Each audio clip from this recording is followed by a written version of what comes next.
the Islamic community and modifies existing custom and Arab society.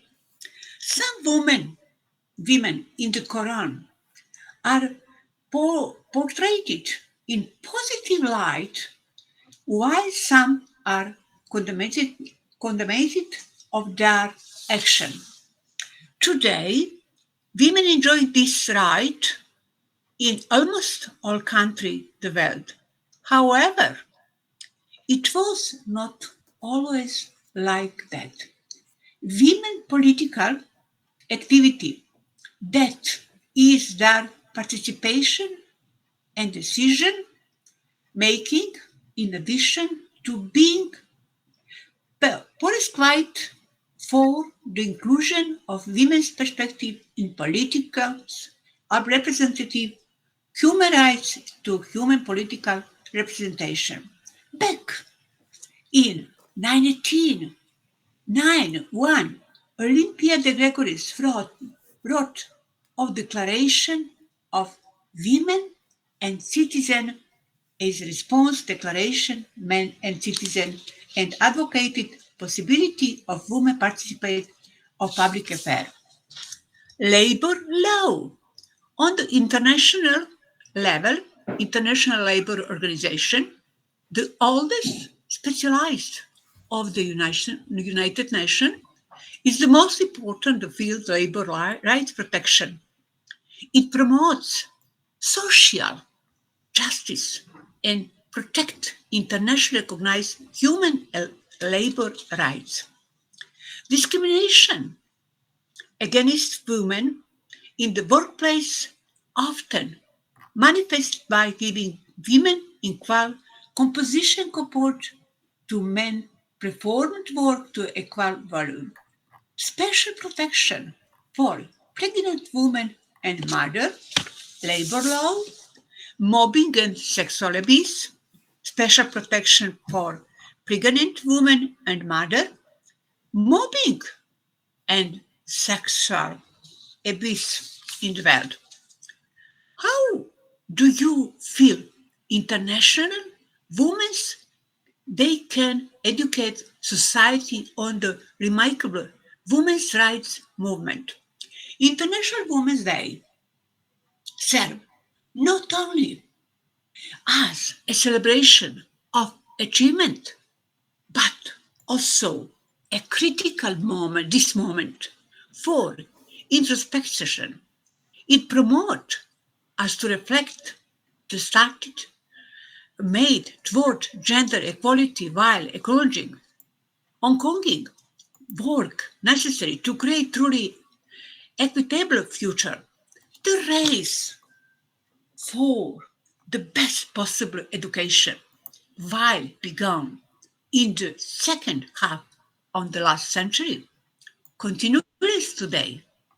Knowledge has become an imperative of the 21st century and represent one the most important link achieving grand equality. Times change with then goals of education.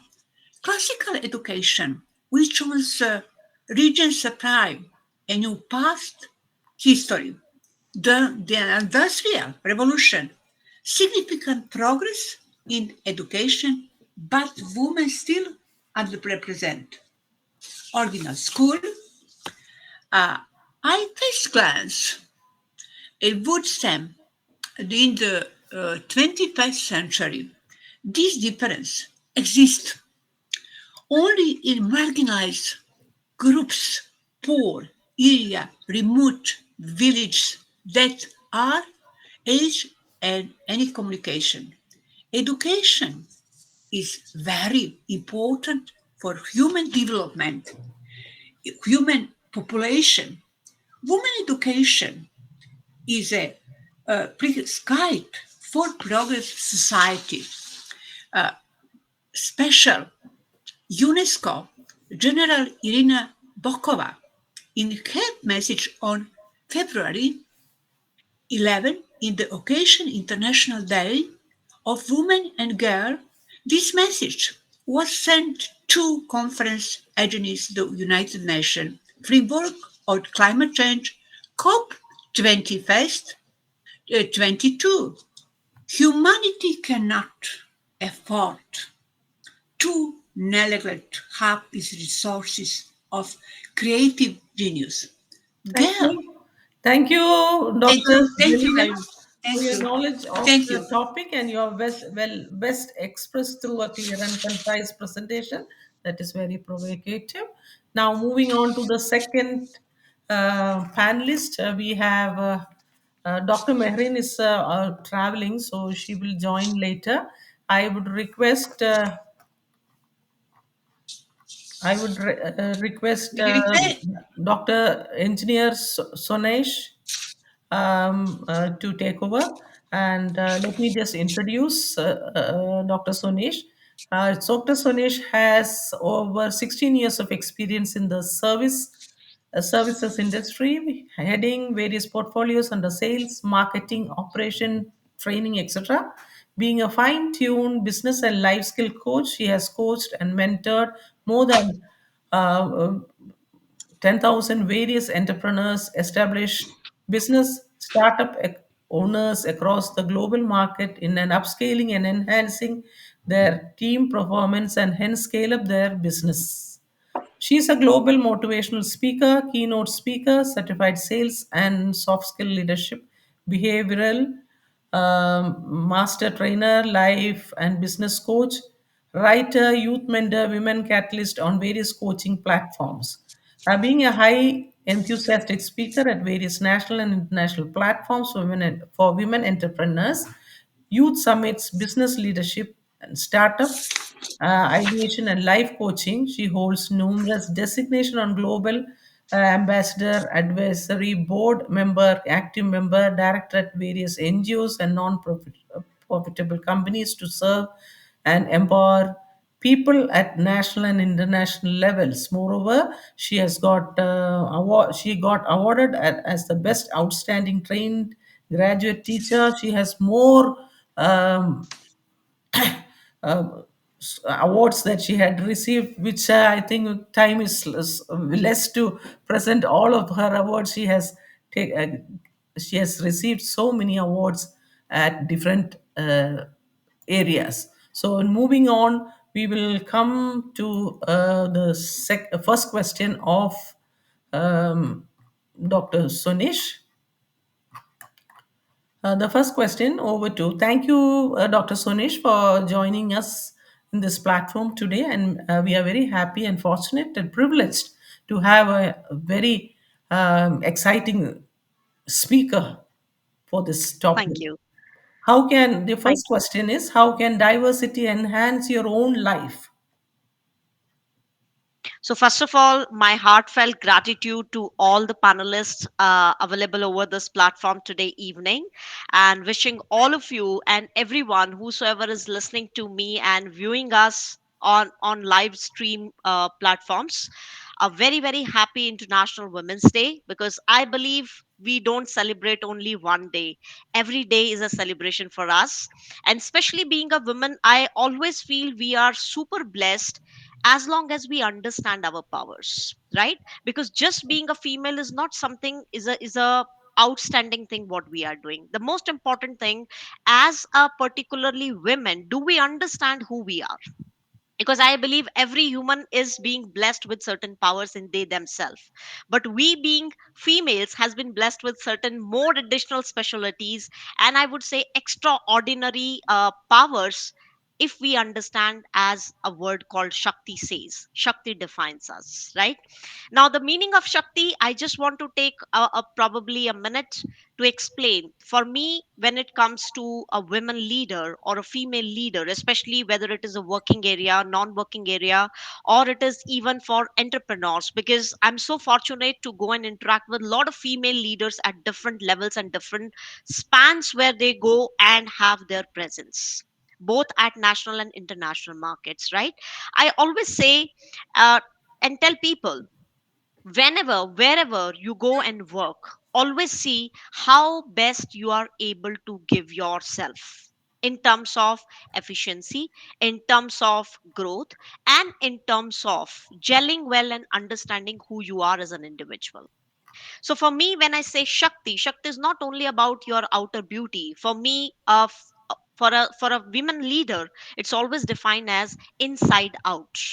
How beautifully you understand yourself as an individual, and the same reflection will be there on your persona, on your personality when you go and interact more and more with people.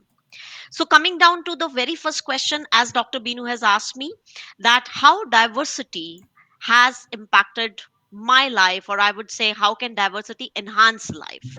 So, for me, the concept of diversity is all about a combination of our differences that shape our view of the world, our perspective, and our approach.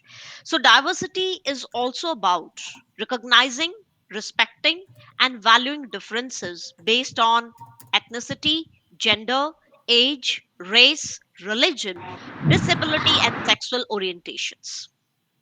So when it comes to women, especially whether you are as a homemaker, or you are going and working out for multinational companies, or let's say even you are an independent self entrepreneur or a solopreneur, or you are working with the teams, it is very very important to understand the concept of diversity, right? For me personally, when I know, you all know that I'm from Delhi, when I shifted myself for my career towards south, it was a bit challenging, but then I start understanding the whole game of being into diverse worlds.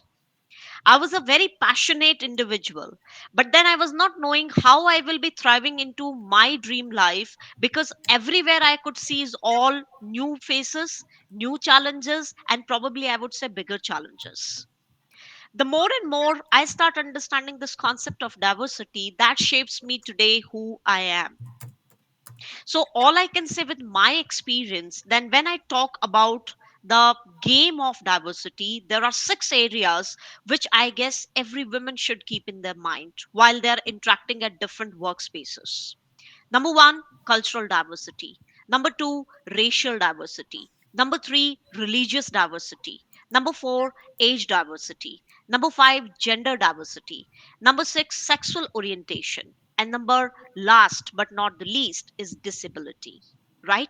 So let's say, as a women leader, whether you are leading at various leadership positions, or you are just starting up your career, if you can crack the balance with all these different types of diversity which I have just mentioned, you will find yourself as a very powerful leader, and you see, as an individual, you are able to contribute very powerfully to the outer world. Because I'm a firm believer, it's not only about what we learn, it's also about how well we are able to spread that knowledge and experience in a very very powerful dynamics to the outer world, especially in terms of cultural diversity. Now, when I shifted from all the way from north to south, there was a huge gap in terms of everything, you name it, right from language, cultural background, right from food, you name it. I think everything was different for me. Now, there can be two choices in front of a leader. Number one, you start working against those challenges and start crying for every small thing. Number two option is you start turning your weaknesses into your strength. I use option number two for myself, because I felt if I'm just going to resist the change, it is not going to help me to become a better individual today who I am.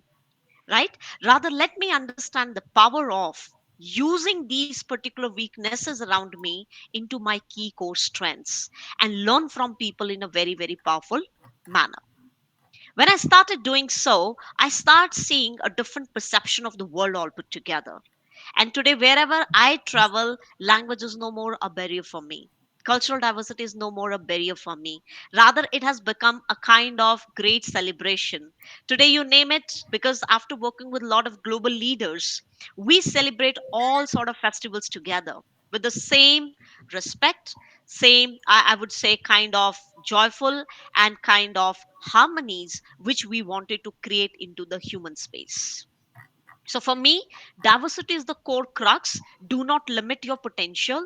It basically helps you to overcome all those internal orthodox stereotype challenges in your mind and brings the whole plethora of beautiful individual who you are. In short, diversity is a key towards experiences the most human dynamic form of you through spirituality and through understanding the concept of why you are on this planet. Because we don't simply come here to lead, eat, simply just work for few duration and go away. We come here to create a powerful change, and the change can be seen in terms of what you contribute back to the society. That's called you have really utilized your experience, your knowledge, and your humanity to the best and to the core. That's all towards your first powerful question, Professor Binu. I hope I'm able to do justice to it. Yeah, thank you, Dr. Sonesh, for a wonderful, inspiring speech. Answer that you have given. The speaker has the ability to ignite passion and motivation in the hearts of the audience, and Thank you. she's able to share her own experience and provide guidance for personal growth. So we thoroughly engaged and learned a great deal from your views, where you have presented about said mentioned about personality, concept of diversity. She herself is an example of diversity who faced new challenges in different areas. So diversity, as we said, is a bus. It is not just a buzzword. It's a crucial element that enrich our lives in different ways, from fostering innovation and creativity to enhancing emotional intelligence and social skills. Diversity serves as a catalyst for a more inclusive and dynamic existence. Thank you very much. And moving on to the next panelist, we will still wait for Dr. Meherin. So I will move to Miss Alka Kumar, yet another inspiring speaker. We are very fortunate to hear from her today. She is also a what empowering influential speaker that we have here today in this platform. So welcome Alka to this platform, and your first question is, before that, let me just introduce you to the platform and to the global platform itself. Mrs. Alka Kumar calls herself a psychology enthusiast in every aspect of its application and usage. She has taught psychology for more than 25 years at the class 12 level in a leading school in Delhi, and is a PG diploma, postgraduate diploma holder in guidance and counseling from NCRT, as well as a certified career counselor from Career Naksha. Her interest in mental health is not only an outcome of her post graduation in psychology, but a desire to practice empathy and unconditional positive regard to heal those in distress. So that's a great positive step that she has taken to serve the society or the community. She is a trained soft skill expert from ICBI and enjoys interacting with people through workshop or through one-on-one sessions at the individual level as the situation demands. She has touched more than 1,000 students in her professional career and continues to do so as a mental health practitioner. According to her, experience is the biggest teacher and understanding the human psyche in her lifelong pursuit. So thank you, Mrs. Alka Kumar, for joining us here on this special day of International Women's Day. And let me just come to you with the first question. Why is the International Day considered a global celebration? So, over to you, Mrs. Alka Kumar. Thank you, Dr. Binu, for your very generous introduction, and what a pertinent topic. I also congratulate all my previous speakers for enhancing my understanding of this very special day. So, once again, at the cost of repeating myself, a very happy Women's Day on this very special day where we are celebrating Shakti also. So, at the very onset, I'd like to start by saying that every woman's success should be an inspiration to another. We are strongest when we cheer each other on. So it is a global celebration, and we need to understand that one individual at the furthest corner of the globe can impact the furthest distant person staying in another part of the world by merely going down or going up. So it is very important to maintain the balance, whether it be gender or whether it be ethnicity or any other such diversity that we are talking about today. So I should start with the very first question that comes to my mind. Does every woman around the globe feel that she's enjoying equal rights as a male counterpart does? The answer is an emphatic no, because we are not there yet. So, as we jog back our memories, since we are the question over here is, why is it a global celebration and why are we doing it? So, if we jog back our memory, the earliest International Women's Day was celebrated on the 28th of February 1909 by the United Nations, and it was an outcome of a lot of a lot of industrial upheaval that was taking place because of poor labor laws, and also it was an outcome of certain women's movements in the Russian Revolution. This, of course, was dated somewhere in 1917. But the impetus to this movement came around the year 1975, when UN declared 75 to be the International Women's Year, and 8th March was identified as the day we celebrated. Now, why do we celebrate it? Why is it so important that we celebrate one day? But don't we celebrate our birthdays that one day? Don't we have Mother's Day that one day? So when we concentrate our energies on that one day, we bring out our agendas in life. And therefore, we recognize this day that we are celebrating how far we have come. So there was a time when just a few, maybe you could count it on your fingertips, just a few countries allowed women to vote. Very few countries allowed women to come out and work. And when they allowed them to work, the work, the, the work, work, the pay parity was not there. Also, if you imagine, women also did not have uh, rights to deciding whether they should go in for an abortion or have that child. So reproductive independence also was not there. So what was there? What rights our grandmothers enjoyed? Well, we've come a long distance from there, but yet we have not still arrived because there is still disparity. So after more than 100 years, the first march was about ending harmful workplace conditions, equal rights, equal pay, and an end to exploitation. But we still are sadly way behind, and there is a lot to be done. The second point I want to raise is because the rights we have are not secure. So there are so many laws. Like in India, we have the POSH, Prevention of Sexual Harassment in the Workplace. It is, of course, subject to if we understand the background. These are the Vishaka guidelines that happened after the Bhavri Devi rape case.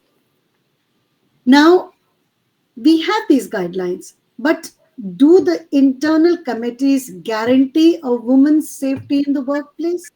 Is it absolutely fair? No, that is a matter of concern.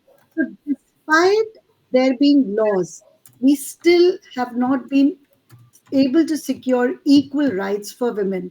Reproductive rights, again, are subject to a lot of political football.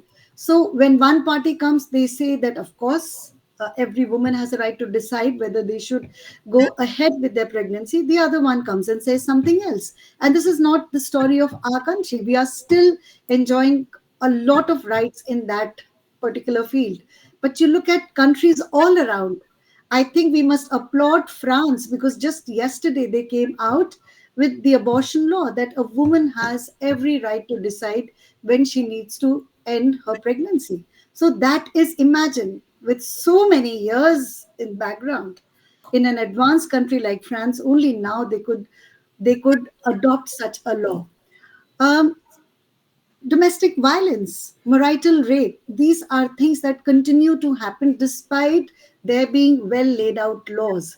Therefore, we need to celebrate internationally Women's Day at a global level, because we need to remind people and policymakers and lawmakers that there needs to be proper legislation and there needs to be a proper execution of those laws.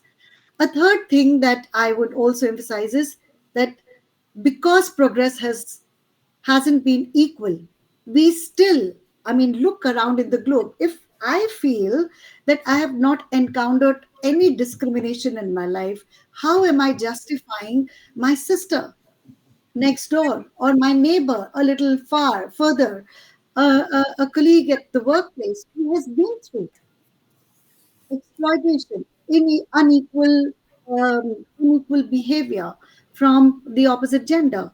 So if she is not being treated fairly, how can I be comfortable? Therefore, it's again, it is the bond of sisterhood that we need to celebrate this day and egg on our counterpart, our friends, our colleagues, our comrades to work towards achieving a society which is equal, where there is no disparity because of gender. Also, I would, of course, do some number crunching and tell you that there is a lot of statistics which says that more than 47,000 women and girls were killed by their male partners or family members in 2020. And those are just the deaths that have been reported. 47 countries still have no repercussions for husbands who rape their wives. I mean, some statistics is always important to tell why it is a global phenomena. Why should we adopt and why should we celebrate um, uh, International Women's Day at the global level? There are 45 countries which do not have specific laws against domestic violence. It also shows solidarity with our sisters living in countries which may not be able to march out of fear for their safety. Look at Afghanistan. I mean, there are films, there are conditions galore that we keep seeing, and we just wonder how the world has just closed their eyes towards the plight of the women there. Is it fair? So we need to keep calling out, we need to just stand up and show up for our sisters in various parts of the world. Also, please remember this, that this year is celebrated as invest in women and accelerate growth. That this is a theme given by the United Nations. Also in India and in many parts of the world, we are talking about this year being inspire inclusion. So how do we inspire inclusion? What do we do to inspire inclusion? We need to we need to wake up people around us, and we can only do that when we are talking about it, when we are in such panel discussions where at least people from so many countries get together and talk and exchange ideas, because I believe educate a man, you educate that individual. Educate a woman, you educate an entire generation, and you see what is the representation here. We are all women talking about Women's Day. It's difficult to get men to talk about it. And even if they do they feel it? So again and again, I keep emphasizing the importance of of celebrating Women's Day and continuing to do so for many, many years, till such time comes when we are comfortable in our own skin, we are comfortable outside in the workplace, in our families, in our rooms, in our houses, and in the world. So I think that's my submission for the first question that you asked, Dr. Binu. Thank you so much, Dr. Alka, Mrs. Alka Kumar. We are very happy, and as you said about the personality, as you have said about the women's safety in the workplace, which is the need of the hour. Then you spoke about reproductive rights, domestic violence, which is all the present need of the hour. And you are an excellent example of what dedication and hard work can achieve. Elegant, flawless, fluent These are who can characterize speech or speakers notable for their effectiveness. And thank you. And as we know, International Women's Day is a global day celebrating social, economic, cultural, and political achievements of women. So, this day, as you said, marks a call to action for accelerating gender parity, as we have all discussed about that, and that is why we are here today. Significant activities witnessed worldwide as groups come together to celebrate women's achievement or rally for women's equality. That's the main focus. Now, moving on to the next panelist, I'm very happy to present a great person here from Philippines, Dr. Maritas D. Olaya. She is a very great person. She's a dedicated, resourceful, and goal-oriented educator with a solid commitment to the social and academic growth and development for quality education. So we have been there together in many platforms outside India. I was also very fortunate that I could get a platform with her share, where she had provided the platform outside India, and we really enjoyed being together also at Sydney, Thailand, and Singapore. So it was a great experience. At present, she is the president of International Organization of Educators and Research, IOER, a very famous organization, the organization of eminent educationists, researchers, and professionals across the globe. And also, he's the chief editor of Asia Pacific Journal of Advanced Education and Technology, APJ, APJAET. So, if anybody would like to present any papers, so you have a great journal there, and she's the chief editor for that. Also, associate editor of IOER International Multidisciplinary Research Journal, IIMRJ. She's also a dean faculty of Executive MBA, World University of Leadership and Management, Nepal. She finished a degree in Doctor of Philosophy of Education major in Educational Management in Philippines. So we welcome on behalf of Saksham Society. I welcome you to this platform, and we are really honored to have you here today. And the first question for you today is, what does the theme of Women's International Day in 2024 mean to women around the world? So we've been discussing so many questions. It has all also it is almost a similar answer comes, but only thing is, what are your views that you would like to present? So over to Dr. Maritas D. Olaya. Okay, so thank you, Dr. Binu, for the great introduction. So, Excellencies, respected guest speaker across the globe. So, hello, everyone, listener and viewers. So, thank you for the opportunity to share my insights about International Women's Day. So, thank you, Saksam Society Jaipur, India. Okay, so Dr. Binu, regarding your question about what the international days women are mean to the women across the globe. So for me today, 2024, the theme of Women's International Day is invest in women and accelerate progress. So it means it emphasize the importance of inclusiveness in attaining gender equality. So it advocates for action, removes obstacle, challenges, stereotypes, and poster situation in which all women across the globe are appreciated and respected. So it also inspire and encourage everyone to appreciate the unique perspective and talents of women from all areas of life, especially from underprivileged communities. So it also motivate other women's or others. We must motivate others to recognize the value of women's inclusion. So we create a better society when we encourage women to included. They experience the sense of belongingness, relevance, and empowerment. And how do we empower women? First, boost women self-esteem.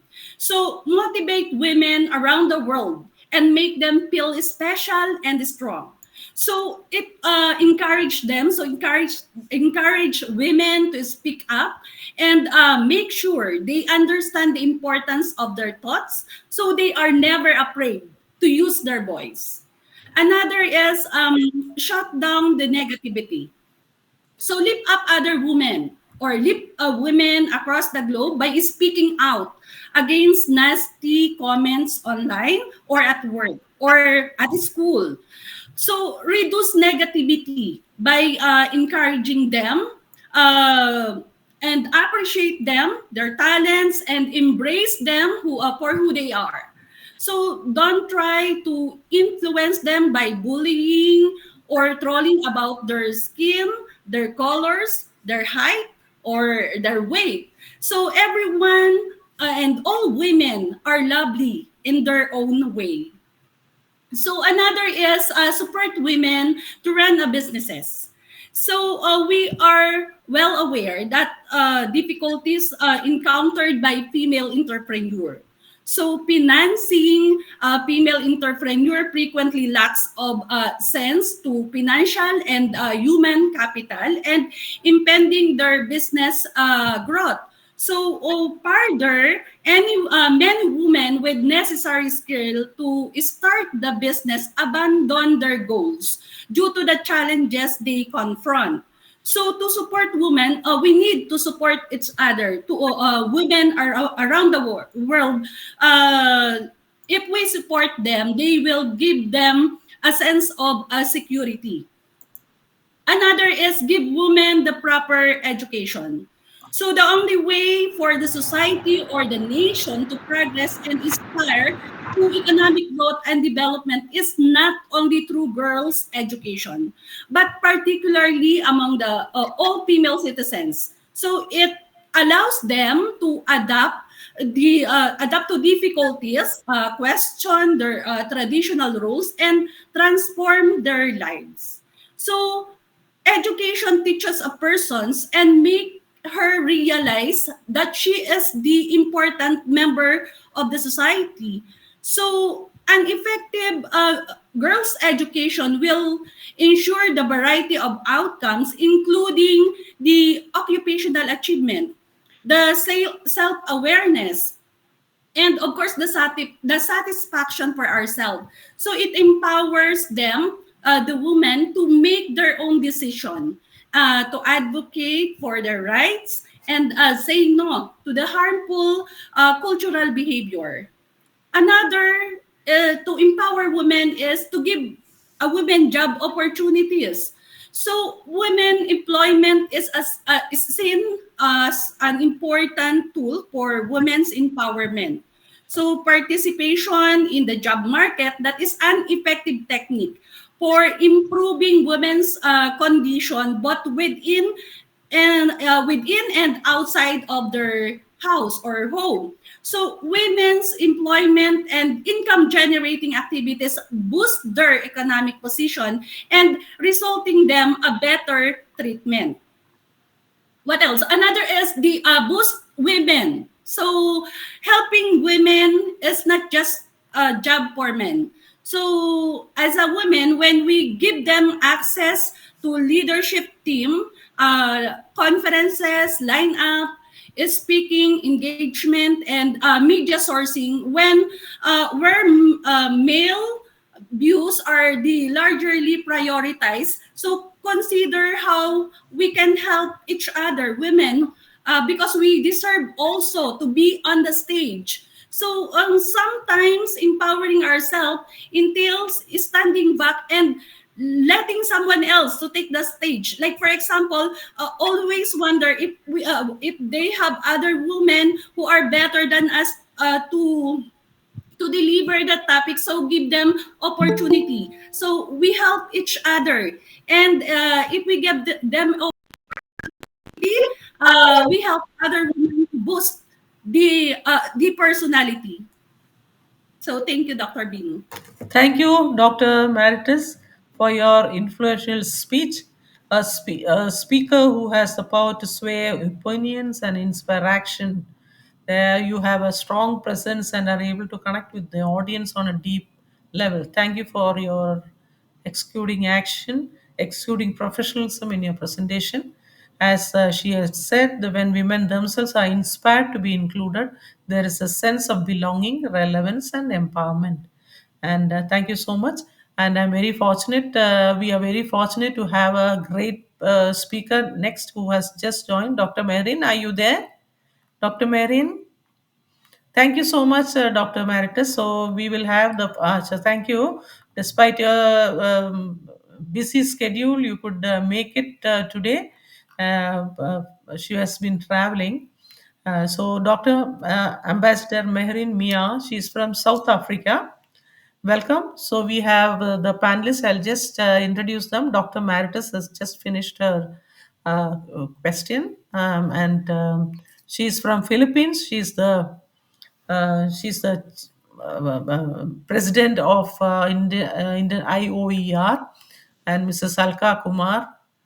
She's from India. She's a career counselor, very famous person. And you have engineer Sonesh, whom you know her personally. I don't have to introduce her to you. You were all great, charismatic speakers who are always seen in the top platforms. Welcome. So let me just introduce Dr. Ambassador Mehrin just now.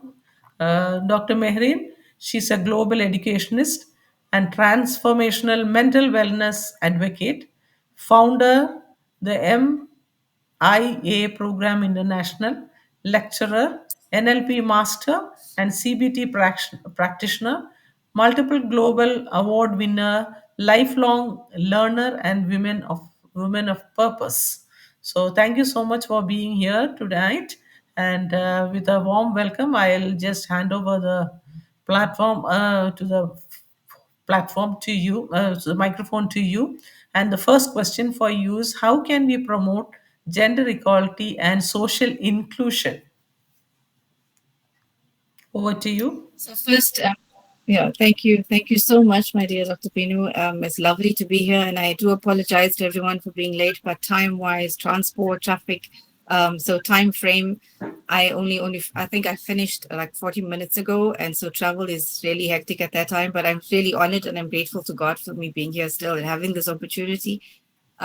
It's so lovely to see Elka ma'am again and Sonesh ma'am again, and to be with all of you and to meet Dr. Maritas now. So lovely to meet you, ma'am. This topic today, and of course, with Happy International Women's Day to everybody. So we celebrate everybody today, but every day. What we're talking about in terms of gender equality and social inclusion is not something that is new. It's been debatable amongst all of us and on many platforms, many a time. But what I would like to say now is I think it's time for more action than discussion. We seriously have been talking so much about the barriers that are there, the bias that is there, the boardroom bias that is there, how girl children are not given enough chances nowadays. There's a lack of finance to even finance education for girl children nowadays. Women are still not being recognized in corporates, leave alone in science, etc., etc. So we've had these multiple discussions over many, many years. So now to every leader that is out there, how are you taking these discussions to make a change? What is changing to say that the stats are going to change? So yes, we're seeing more women come up. Look at us, we're all here today. We're seeing more women in offices, in boardrooms, but are they really given that recognition because of being a woman and being able to do what they're doing? Or they're giving that position simply because somebody is feeling like they need to meet a compliant tick on a checklist in government? Yes. So I'm saying when we're talking about promoting gender equality, let us do just that. Let us recognize that us as a woman is not your competition. We are your we need to work together. We need to collaborate. We're not here to compete. I am mentally able to do the task that I at hand. And it's not because of just my gender, it's because I have the ability. So I don't need a sympathy from anybody to recognize me as a woman in my position. I need you to respect me as a woman in my position. So the sympathy is not needed, the respect is needed. So that's in terms of gender equality. So in terms of that, remember, we have our brothers and our men out there. We each have our fathers. So we know every male is here for a purpose. But likewise, every woman and girl child is also here for that purpose. So let us respect what each of our purposes are. Let us respect what each of our roles are, and therefore work on how to educate ourselves to avoid that discriminatory factor of just the gender. You, as a male gender, you have to do certain things the way you do it. You have to learn certain respectable means of how you need to live with the balance of your roles. Us as women, we also need to learn these roles too. But I'll give you a hypothetical example. If you have to talk of a woman, how many women I know come for counseling or help or aid after they lose a spouse of many years? Purely because suddenly they sit and they are terrified of, how do I deal with finances? I've never paid an account before. I've never done the children's meetings before. I don't know how to even EFT into a specific account. Why? Because he did it all the time. But why didn't you? Didn't you want to learn? So some of the times it's us as women who also get too complacent in the role that we play of just a few things, that we feel if somebody else is doing it, let them do it.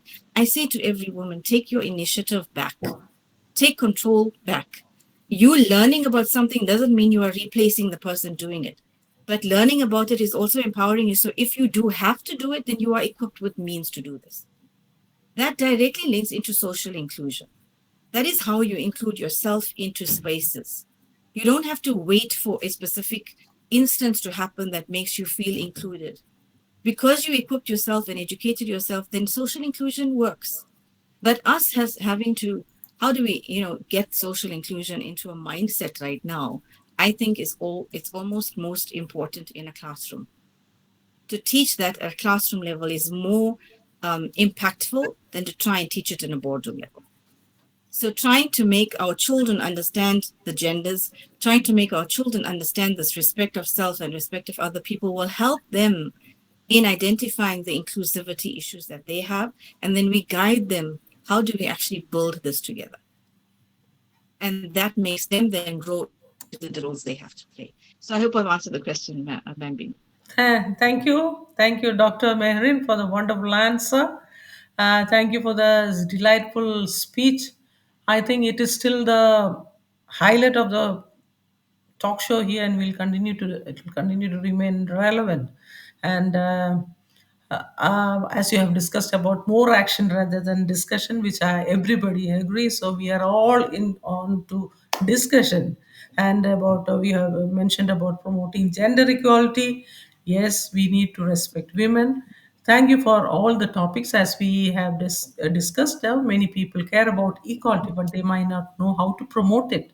See, we just have discussions but no action. So supporting gender equality means challenging attitudes and assumptions related to things like what people think about sexuality, race, age, or disability status. So inclusion is not merely involving women in markets or encouraging their participation in global value chains. Inclusion refers to the creation of fundamental decent work with good wages. That's what I feel. So now we have finished our first round of question. So second round of question, we have 3 minutes for each answers.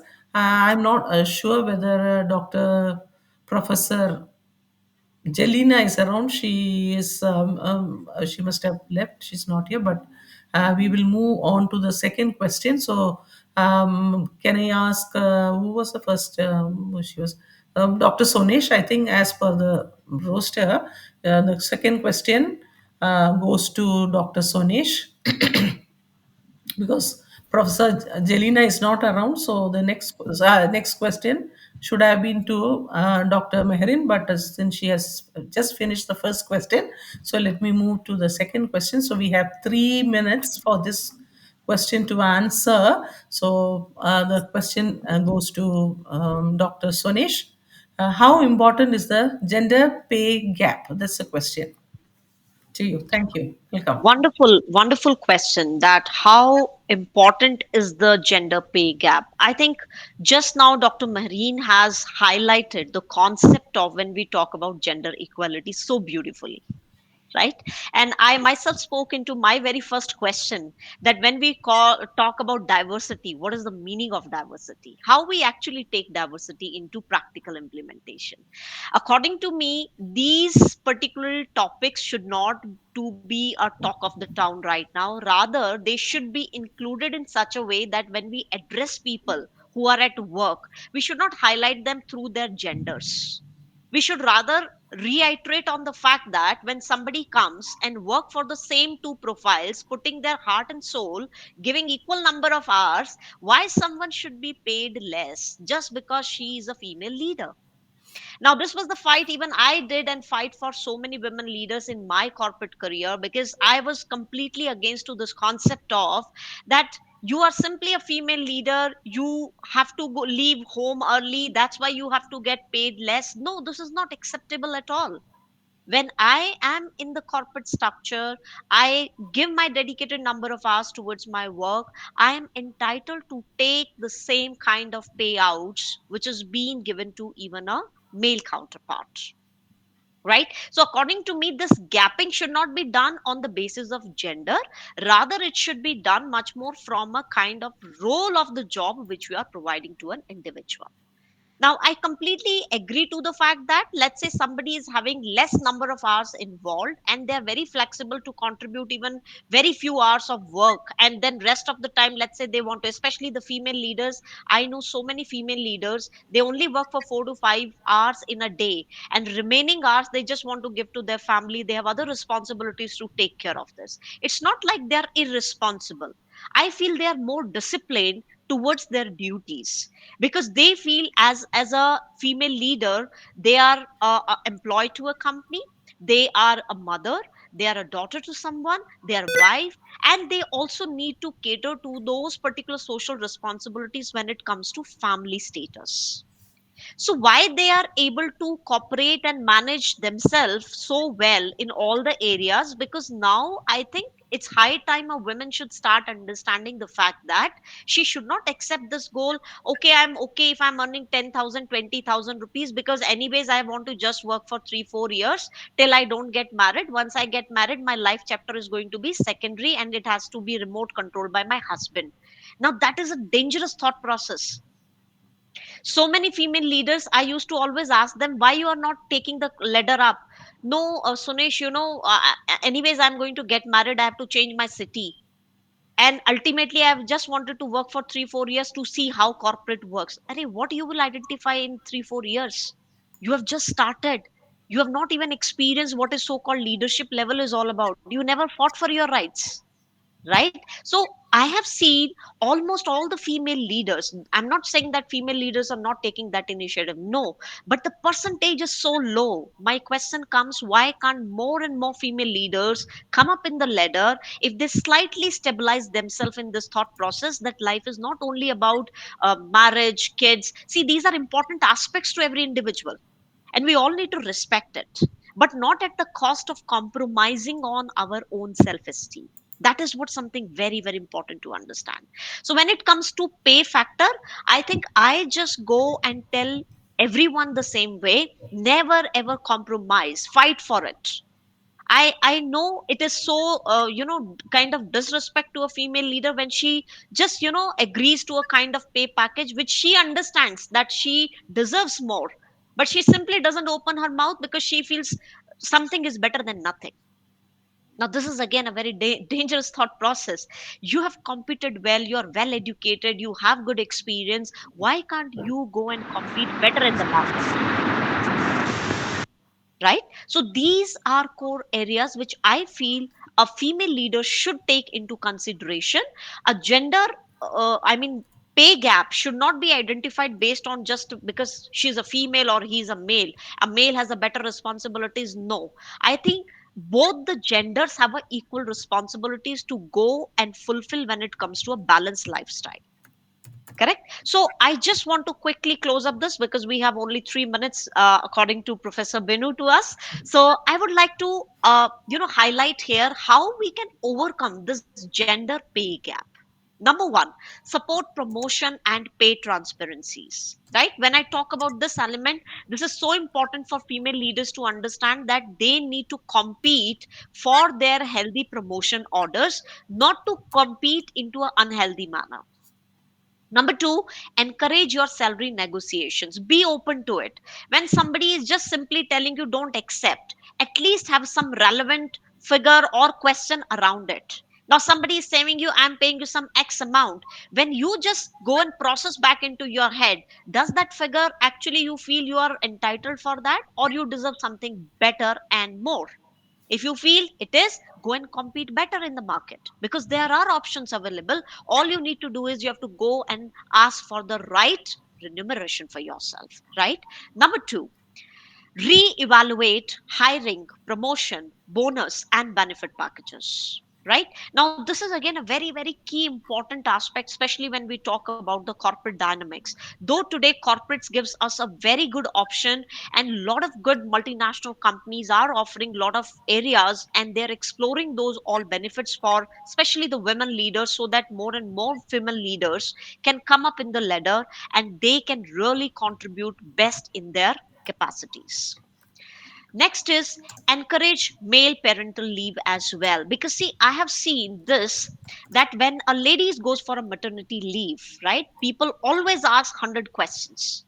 When she's coming back, sometimes she faces a very, very big, I would say, mental block to come and rejoin the same organization. She has to go through number of challenges, right? People don't promote her immediately because as she took a break of, let's say, 6 months or 8 months or let's say 9 months sometime due to the complication she has gone through, does that mean she is not capable to come back and join again onto the same domain and the technology she was mastering once upon a time? Absolutely no. You all need to think on that there is always an angle of up leveling your skill set, upgrade your skill set. So we need to work on all those elements rather than simply stating somebody that, hey, you have taken a break, so probably right now you are not the right fit for it. Now that's a wrong notation, especially in case of females. Now males, when they go for their, let's say, a kind of leave, paternal leave, they will start understanding that why it is so important. It's not only the responsibility of a female leader to just take care of kid. As a father, even you contribute very powerfully in the child upbringing, and you together, male and a female, try to contribute to the best sustainability aspect of life, right? Next important thing here is encourage remote working, right? And the final one concept, diversity in terms of unconscious bias and conscious inclusion of training, is very very important. Because I have seen most of the time we give technical trainings, we have, let's say, very specific module training, but especially to the key aspects of soft skills, emotional intelligence, posh trainings, sexual harassment trainings, I think the awareness is still very very minimal. Though we are contributing to this sector a lot, and a lot of leaders are working day in day out to ensure that they give their best. I think they are doing a fantabulous job, but still I think the area is widely uncovered. We should not do, I really love the way, I think the fellow speaker has mentioned that it should not be just a checkpoint. I think Dr. Mehreen was talking, it should not be just in our books to be a checklist. Rather, it should be evaluating from an angle of what changes we are bringing in the society, how well it is helping my leaders to come up in life. To conclude, the last point which I want to highlight, and which is again very relevant, is in terms of encouraging the remote working. I think COVID has taught us a lot of practical ways of looking at life, right? COVID when come, we all have brilliantly explained the concept of sustainability, how to sustain with the minimal resources. India, especially when I talk about a country who never believe in the concept of online education, online transactions, too much to the core. But today I think we are becoming almost as one of the pioneer leaders when it comes to digital transaction and ensuring online education. How this whole change? Because we were able to try out the means which was best possible available to us. So for female leaders, I would say you should not stop them their working standards just because they can't come to office for work. I think there are sufficient options, should be opportunities should be created for them. Somebody who is talented, somebody who wants to contribute and share knowledge, they should also have been given a second kind of opening to start up their career from remote. Language, or your distance or your kids or your family kind of environment should not stop a female leader to take up this opportunity to climb up the ladder up, so that they can contribute very powerfully and they can still be very updated in the society, is the most important skill set for a female leader. So this is all from my side, Dr. Binu. I hope this really opens up the wide angle when we talk about a gender difference or we talk about pay gap system. Thank you so much. Thank you, Dr. Mehrin, for the wonderful, sorry, Dr. Sonesh, for your wonderful presentation here Thank you. over gender pay parity, over more women leaders should take the responsibilities. More women leaders should come up and take the lead role, upskill, up level the skill. So many important things that you have mentioned here. Thank you for the thank you for the delightful speech. It really evoked a lot of emotions, including me. The speaker is so energetic and has a powerful presence on this platform, so which keep the audience engaged throughout the presentation. Thank you so much. Now, moving on to the second question, Thank you. I will move to Dr. Alka Kumar as per the roster. The second question is yours. Second question for you is how to promote diversity and inclusion in the workplace of women. Thank you. Thank you, Dr. Binu, for your question. And I would agree with Dr. Binu when she said that both the previous speakers actually ignited the platform, wherein there were a lot of personal examples. Dr. Maritis, it was very interesting to understand your perspective also. And I think the question, there is a little overlap in the question. So you Yeah. might, the examples might sound a little similar, Yeah, but I would because just I would like like to, to know. Sorry for interfering. I would like to know the views from the different speakers. We have strong speakers, charismatic speakers, so they have their own views and opinions. yes. So most of them are overlapping questions. Yeah, no, Dr. Bino. Actually, when Dr. Mehreen was talking, I was jotting down something and she gave me the starter because being from psychology and so is she, I would number one start from not the workplace when that is what the question was, but I'll start from the time, the inception of the child when the girl child comes into our lives, the pinks and the blues, the choices that we make, the delicate darlings that we are creating around us, and how nicely, I mean, I'm not questioning that. I myself am a mother of a girl and a boy, and I know how we tried to go past those previous movies, but guess what? We were giving them the same story, Cinderella's story, again and again, emphasizing the damsel in distress and the knight in shining armor coming to protect and save her. Well, of course, you would have men or you would have others, protecting you. But why can't the woman fight for herself? So, from the very beginning, we were encouraging dependency. So the games were different. The boys were flying kites, playing cricket, while the girl was supposed to. Well, my daughter didn't, and Dr. Binu knows that. But girls were supposed to sit with dolls, etc. But of course, in certain cases, it doesn't happen. But what are we doing? We are reinforcing certain things that it's all right, it's you're delicate, you need to be protected, you need to be safeguarded, and we were ignoring our boys. But I remember the first time I sat my son down and he was going to camp, and I spoke to him regarding how he needs to interact with girls because he was from a boys school and there were girls going to be there. So I had to tell him that they're not all your sisters. You got to be careful. Their security and your security both are important. So the very from the beginning, if a mother is sorted, that is why I continue to say You educate a man, you educate an individual, but if you educate a woman, you educate the entire generation. So when the woman passes out this, the values that she has imbibed, how to how to be, how to empower their children, you will see that the outcome would be more adjusted, more accepting. You will not be say, like in Hindi, we say, "Mard ko dard nahi hota." We would not say that. You are all power, and we will not tell our girls that it's all right that you wait. Your husband will come, will give you the money, and then you go buy something. I mean, somewhere down the line, the balance comes because right from childhood, we we instill in our children the importance of education, the importance of self-reliance, the importance of growth, the importance of exposure, how they can fight their own battles. Sorry. So what I would say, number one, to encourage inclusivity and diversity in the workplace is having an open mind. When there is respect for the other person, when you are not looking at the color of the skin or the gender or the sexuality of an individual, you go past that threshold. And then there is this bond of sisterhood, which is full of empathy, genuineness, positive regard, etc. And then you stop judging and labeling because one, two, three, I'm judged. You switched on the screen and the camera, I judged. It's natural human tendency.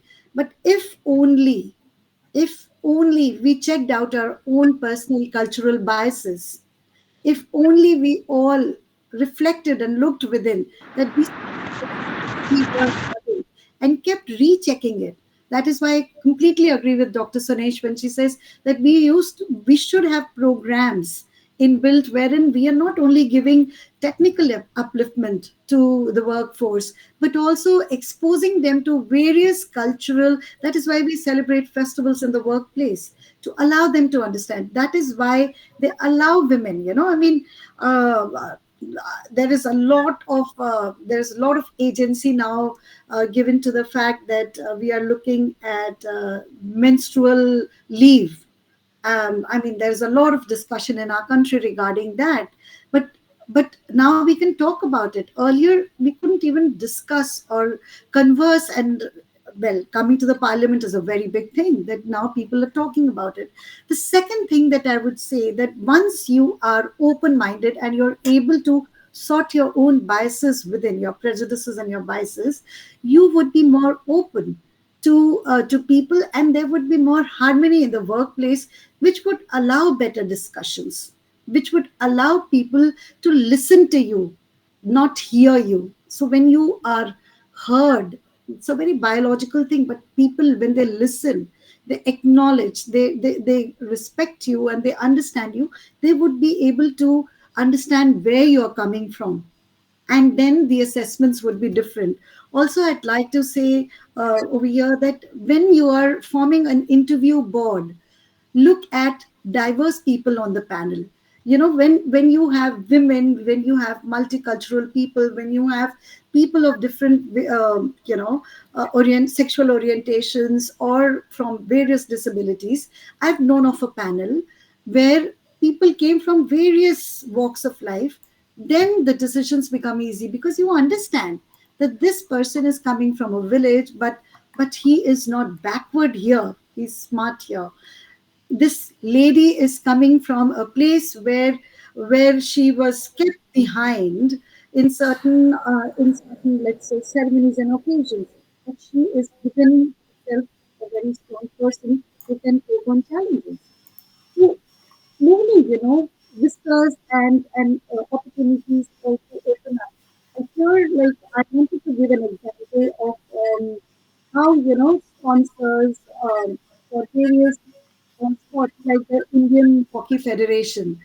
There is X amount for women. There is X squared, X triple, amount for the male hockey team. Why? Because they think that they are no gooders. And slowly, as the team picked up, as the women showed up and stood their ground and performed. I mean, the women had to walk that extra mile to work more than 110% to prove their mettle and to get what the men were getting easily. well, so be it. So we are struggling, we are working hard, but we need to fight our battles and present our case also very proactively. So that is one. Be confident, be committed, walk the extra mile if it so be, if that suits you. But it's all right to be ordinary also. It's all right to be laid back. Is something that I want to pass on to every girl. So when you are working, I mean, when Dr. Sinesh talked about maternity leave, I know in a school setup, the moment a young girl comes in, I mean, I've been interviewing the girls, and I know the discussion back home, back there is, how soon is she going to leave? She's going to get married and relocated. Or if a woman, newly wedded woman comes, oh, she'll get 6 months of maternity leave. You know, we are calculating in our heads. Why aren't we thinking that this lady is a resource and we can work on her, give her a developmental program, allow her that leave, that 6 months, and when she comes back she will come with fresher energy and fresher perspective. So that is again one of the things that I feel that, that when we promote, or when we educate people into adopting inclusive behavior, we also are looking at developing a higher sense of teamwork, because most of the time women are pitted against women, typically the serials, the husband serials, the mother-in-law, daughter-in-law kind of fights. Those are kind of, um, these metaphors can be seen in workplaces also. So why pit women against women? It, they should work as a team and work together and be able to lift themselves. That is important. And of course, when you are sending out, vacancies, or when you're writing the job descriptions, there should be more emphasis laid down to job descriptions which are performance based. I mean, try not to use gender based adjectives, right? So he should be a champion of such and such things. Well, you can write polite. You can write a person who's more affable. Why can't we do that? So job descriptions also need to be of a different kind. And of course, lastly, I would like to say that very often, very often, in our escape from the misogyny that has developed around us, even though we think that we are educated, it is very important. The onus mostly lies on us, and where I take responsibility and I pass on values to my brother, to my son, as much as to my daughter, how they need to take care of the other gender. So it is very important to develop the sensitivity and the sensibility in both the genders equally. So I think I'm not going to repeat the points that Dr. Sunesh had said. So this is what Thank, my submission. okay, thank you, Mrs. Alka Kumar, where you have mentioned how to educate, how to empower women, encourage inclusivity and open mindedness in the workplace. It's a very real, genuine reason or a topic that we should discuss and put it into action. You are a charismatic speaker who has a natural charm and magnetism that draws people in. So the ability for her to inspire and motivate the audience has proved now. Now moving on, we have very less time now. Moving on to Dr. Maritus. Dr. Maritus, are you there? Okay, Dr. Maritus. Yes. The second question is to you. It's also almost similar. Why do we need gender equality? Okay, so thank you, Dr. Binu, for the question. And I would like to congratulate Dr. Sunish and Dr. Alkakumar for their great explanation. I know the listeners, viewers learn a lot from them. So for me, we need gender equality because it is a human right. And gender equality does that mean that women and men will become the same. But that's women and men's right, responsibilities, and opportunities will not depend on whether they are born male or female. So, gender equality is really important today. And we, women, should be treated equally. And women deserve to receive the excellent education. And education is one of our needs to grow the economy of our country. So whether you are male or female, so you have the same rights. And education does not see both sexes. And furthermore, women have the ability to alter the world by expressing their thoughts and sharing their feelings and various issues. And why gender equality must be achieved? First, women, it helped women for businesses. So when women have equal access to education and work opportunity as men, so they may contribute to the success of any company.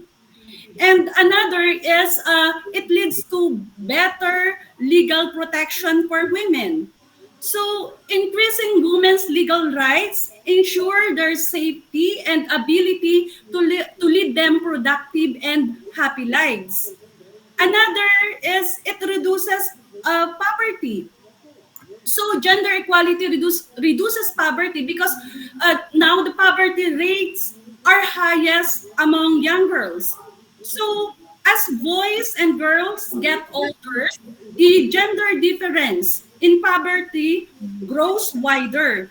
And this is most likely because girls do not have the same education and career prospect as the boys. And when they get married, they frequently do not work. So gender inequality traps women and their family to the cycle of poverty.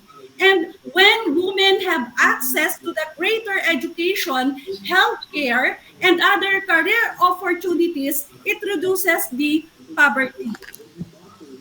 Another, it can lead to peace. Of course, if the state promotes gender equality, it less poverty, and it produce more peace. So when country address the significant issues of gender disparity, such as education and employment, it promotes peace for all. So thank you. Thank you, Dr. Maritus, for your wonderful presentation.